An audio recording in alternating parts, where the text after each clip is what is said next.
নমস্কার বলতে বাংলাদেশ। ওই যে দেখেন খালাম্মা মনে ফোন দিছে, ধরেন কথা বলেন আর আমি সামনে গিয়ে দেখি কি। আচ্ছা ঠিক আছে ঠিক আছে করতেছি।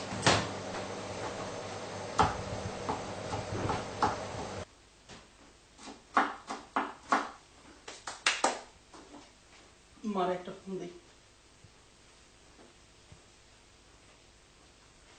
আরে কত কাজ। হ্যালো মা, কেমন আছো? ভালো বাবা, তুই কেমন আছিস? জি মা, আমি ভালো আছি মা। আজ তো তোমাকে ওইখানে ঈদ, তাই না বাবা? ঈদ?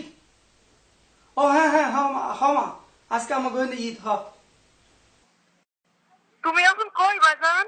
আমি আমি মা এই তো ঘরে শুয়ে রয়েছি মা। ঈদের খাবার রান্না করিস নাই বাবা? ও মা রাঁধছি, অনেক কিছু রাঁধছি মা, মুরগি, পোলাও, গরুর মাংস, পিঠা আর অনেক কিছু মা। খাইছোস বাবা? না মা খাই নাই তো, এখন খামো। তাহলে বাবা তুই একটু খা, আমি তোর খাওয়ানোর শব্দটা একটু শুনি। কতদিন ধরে তুই বিদেশে, তোর খাওয়ানোর শব্দটা শুনলেও আমার কলজাটা ঠান্ডা হয়ে যাবে বাবা। রে বাজান, কত কষ্ট না খাইছাস?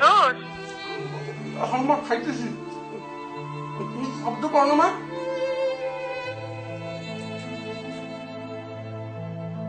খা বাজান, পাইতেছি।